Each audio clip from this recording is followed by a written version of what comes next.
ایک غریب آدمی بدو رات کے وقت وہ کہیں بیچارہ صبح سے چلا تھا، مدینے پہنچتے اسے رات ہو گئی۔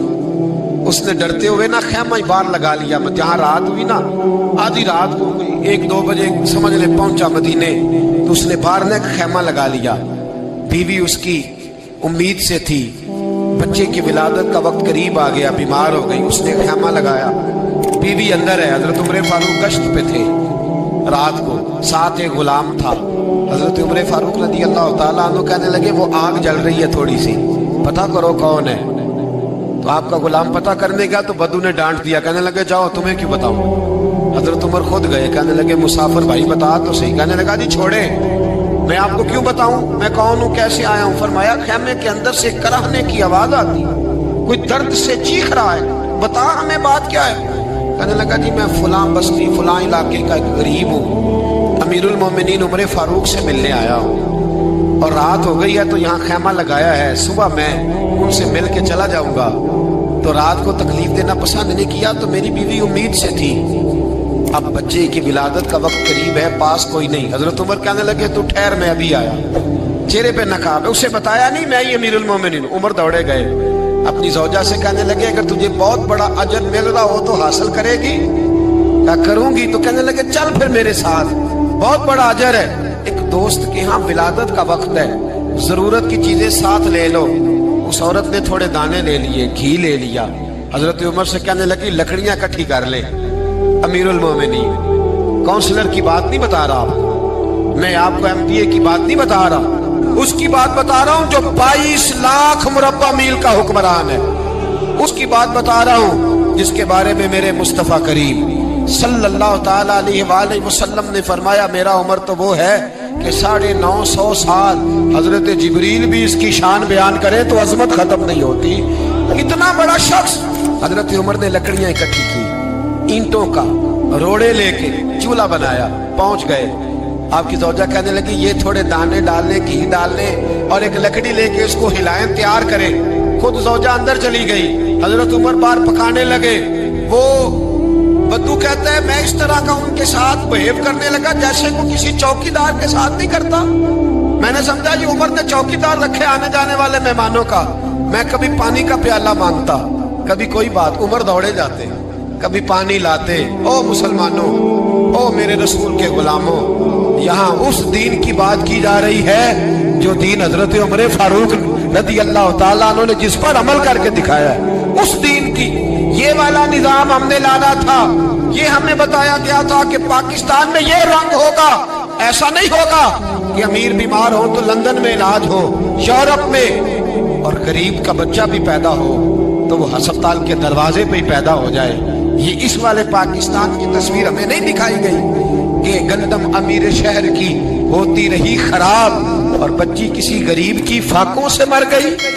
لیکن یاد رکھو، بس میری زبان پہ آیا ہے آج، مجھے کہہ لینے دو، امیر شہر سے لیں گے حساب پائی پائی کا۔ اور مجھے کہنے دو، ارادہ کرنے دو، امیر شہر سے لیں گے حساب پائی پائی کا۔ بس غریب شہر کے بچے تو جوان ہونے دو، ذرا ہمارے بچوں کو بڑا ہو لینے دو، ذرا انہیں اپنے دین کو سمجھ لینے دو، ہم ہمیں پوچھیں گے۔ اور اگر یہاں غریب نہ پوچھ سکے تو میرے نبی پاک نے فرمایا قیامت والے دن غریب ہی طاقتور ہوں گے، وہ دن ہوگا ہی غریبوں کا، یہ تمہیں پوچھیں گے۔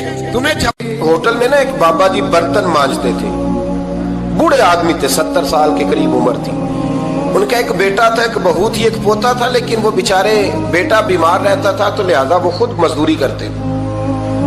کہتے ہیں ایک دن وہ بابا جی میرے پاس آئے، کہنے لگے میم صاحبہ 2-4 دن کی چھٹی چاہیے۔ تو میں نے کہا خیریت ہے؟ کہنے لگے میڈم میرا بیٹا فوت ہو گیا۔ بیٹا، آپ کو پتہ ہے باپ کا جنازہ پڑھنا آسان ہے، بیٹے کا جنازہ اٹھانا بڑا مشکل کام۔ کہتی ہے میں کچھ لکھ رہی تھی، میرے ہاتھ سے قلم گر گیا، میں نے خود گاڑی بھیجی، بابا جی گاؤں چلے گئے جہاں وہ رہتے تھے۔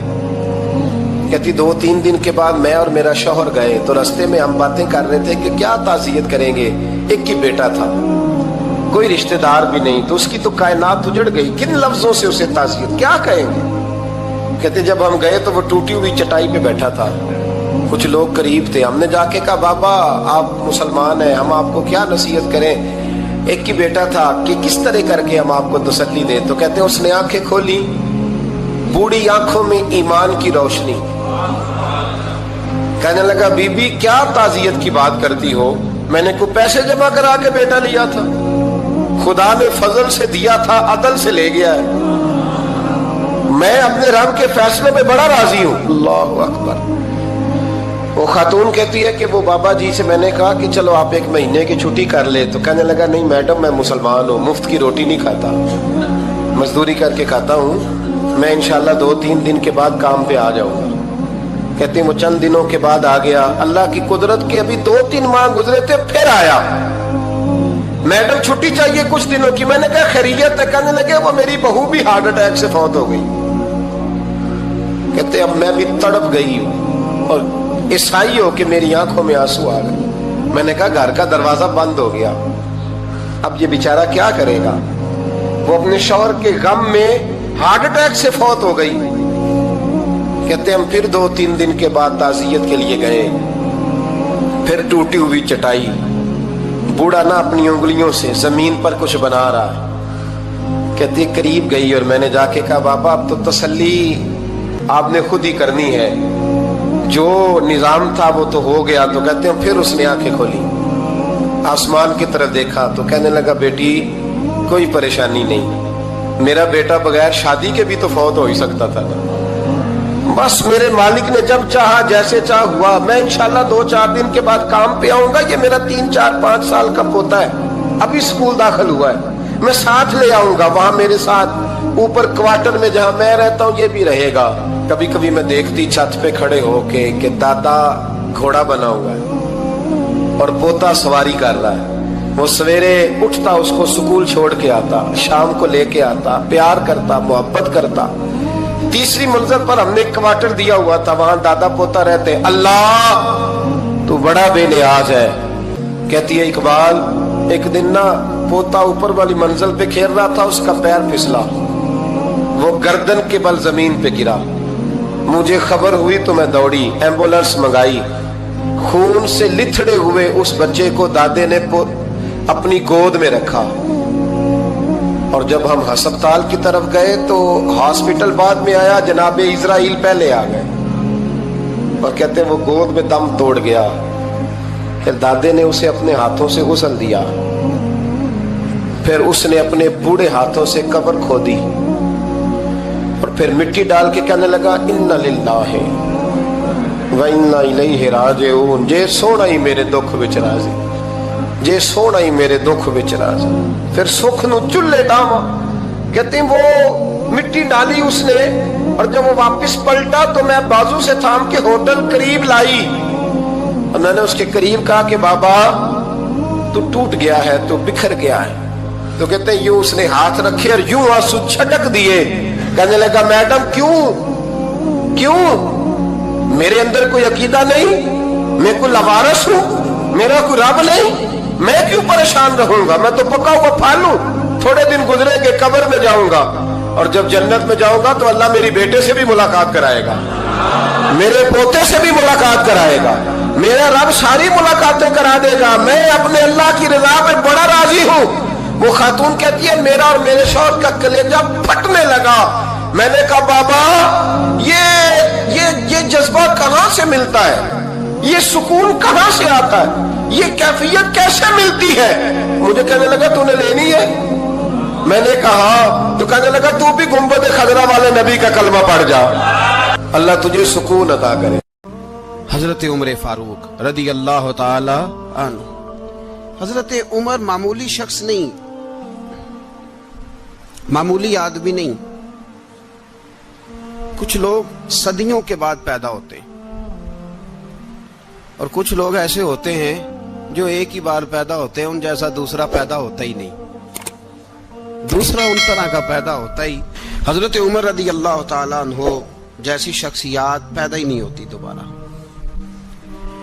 سارے صحابہ در رسالت مآب پہ خود آئے. یہ وہ عظیم شخص ہے جسے اللہ کے محبوب نے اللہ سے مانگ کے لیا, کہا اے اللہ یہ مجھے دے دے. اللہ سے مانگ کے لیا ہے. اس لیے صوفیاء کہتے ہیں کچھ مرید ہوتے ہیں کچھ مراد ہوتے ہیں.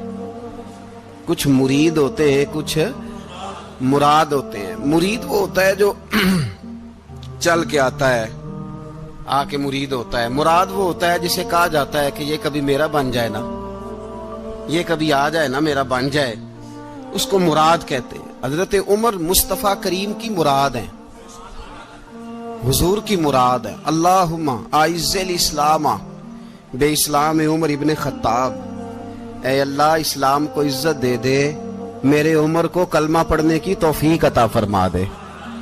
اور کیسے دعا مانگی؟ او یار حضرت عمر کی تو اس فضیلت کا کوئی جواب نہیں دے سکتا. میرے رسول پاک علیہ السلام سب کے لیے ہی دعا مانگتے ہیں نا, حضور کی دعا عام ہے, لیکن مصطفیٰ کریم نے کعبے کا غلاف تھام لیا اور غلاف کعبہ کو حضور نے سینے سے لپٹایا اور سینے سے چمٹا کے کہا, اے اللہ میں نے تو کبھی سوال ہی زیادہ نہیں کیے, میں کرنے آیا ہوں, مجھے عمر دے دے, عمر دے دے. حضور نے مانگ کے لیا. اور پھر جب جس کو حضور مانگے اللہ سے کہ حضرت عمر رضی اللہ تعالیٰ عنہ کا آج یوم شہادت ہے, میرا تو دل کرتا تھا کہ فجر سے باتیں شروع ہوں اور سارا دن ہی عمر کی باتیں ہوتی رہیں, سارا دن جناب عمر کی باتیں, سارا دن. اس لیے کہ ذکر جناب عمر کا ہوگا پر راضی اللہ کے رسول ہوں گے صلی اللہ ہو, تو جاگ کے بیٹھے, خوش ہو کے بیٹھے. ہمارے ہاں منایا ہی نہیں جاتا. بابے اللہ کیتا ساؤن بھادروں اسو کتا تے منڈے جنوری فروری, تو اسلامی سال بھی گیا اور وہ تاریخیں بھی ساری گئیں. یکم محرم امت مسلمہ کے لیے بہت بڑا دن ہے, بہت بڑا دن. یہ شہادت ہے حضرت عمر فاروق کی رضی اللہ تعالی عنہ. یہاں چھوٹی چھوٹی باتوں پہ گورنمنٹ چھٹی کرتی پھرتی ہے, چھوٹی چھوٹی باتوں. الیکشن ہو گیا تو چھٹی, فلاں جگہ پہ تھوڑا سا کسی نے خبر دے دی کہ کوئی پریشانی ہے تو چھٹی, فلاں جگہ یہ ہو گیا تو چھٹی. یہاں تک کہ فلاں وزیر صاحب فلاں علاقے میں آئیں گے تو سارے علاقے کو چھٹی. اور اب تو اس سے بڑا حال ہونے لگا ہے, اگر جن لوگوں کی سندھ میں حکومت ہے ان کے لیڈر کا دن آیا تو اس دن چھٹی, اور جن کی پنجاب میں حکومت ہے ان کا دن آیا تو چھٹی. ہمارا مطالبہ ہے حکومت پاکستان سے, اگر سر اٹھا کے جینا چاہتے ہو تو یکم محرم کو چھٹی کیا کرو. اگر سر اٹھا کے جینا چاہتے ہو تو یکم محرم کو چھٹی کرو جناب عمر کے دن. اور ملت کے جوانوں کو بتاؤ کہ اگر عزت کی زندگی جینا چاہتے ہو تو اس طرح جیو جس طرح فاروق اعظم جی کے گئے ہیں. عزت اور وقار کی زندگی. جمہوریت حضرت عمر سے سیکھنی پڑے گی, حکومت کرنے کے طریقے حضرت عمر سے. رعایا کو سیکھنا پڑے گا کہ امیر کس طرح بنایا جاتا ہے اور امیر کس طرح کے ہوتے ہیں. یہاں لوگ ہمیں یورپ کی مثالیں دیتے ہیں, لوگ یہاں ہمیں آ کر کے امریکہ کی مثالیں, انہیں کیا پتا حکومت کیا ہوتی ہے. وہ کہتے ہیں جی وہ سائیکل پہ جاتا ہے ان کا حکمران. میں نے کہا وہ سائیکل پہ جاتا ہے؟ میرے عمر فاروق مدینے سے مکے گئے تھے تو پیدل ہی حج کرنے چلے گئے, پیدل ہی. اور جناب عمر فاروق رضی اللہ تعالیٰ عنہ عید کی نماز پڑھانے گئے. عید کی نماز عمر خطبہ عید دینے گئے. اور اس زمانے میں کون سا غریب ہے جو ننگے پاؤں جاتا ہو؟ کون سا غریب ہے جو مسجد ننگے پاؤں جاتا ہو؟ لوگوں نے تو 3 قسم کی چپلیں رکھی ہوئی ہیں. ایک مسجد جانے کی علیحدہ ہے, گھر پہننے کی علیحدہ ہے, شادی بیاہ پہ جانے کی چپل علیحدہ ہے. حضرت عمر فاروق رضی اللہ تعالیٰ عنہ نکلے عید کا خطبہ دینے کے لیے تو بیوی سے کہنے لگے جوتا. اس نے کہا صاحب اتنی دفعہ ٹوٹا ہے اب گانٹھا نہیں جا سکتا, اتنی دفعہ ٹوٹا ہے کہ اب دوبارہ پیمند نہیں لگ سکتے. تو حضرت عمر کہنے لگے چل کوئی حرج نہیں, بغیر جوتے کے ننگے پیر ہی چلتے ہیں, کوئی حرج نہیں. تو کہنے لگے لوگ کیا کہیں گے؟ فرمایا چپ کر. لوگ جس دن عمر نے یہ دیکھ لیا نا لوگ اس کے بارے میں کیا کہتے ہیں, اس دن عمر نہیں رہے گا. تو کہا پھر آپ کا نظریہ کیا ہے؟ فرمایا میرا نظریہ یہ ہے کہ رب رسول میرے بارے میں کیا کہتے ہیں. لوگوں کا کیا ہے؟ لوگ کل کسی کے بارے میں کچھ کہتے ہیں اور پرسوں کچھ کہتے ہیں. میرا نظریہ یہ ہے کہ رب رسول میرے بارے میں ننگے پیر عمر جا رہے ہیں. کون جی؟ میں بڑا ماڑا. اچھا جناب کیا غربت ہے؟ 10 قسم کے جوڑے لٹکے ہوئے ہیں کمرے میں اور پہننے کی فرصت نہیں. سویرے کیا پہننا ہے, شام کیا پہننا ہے, 15 سوٹ کٹھے استری ہو کے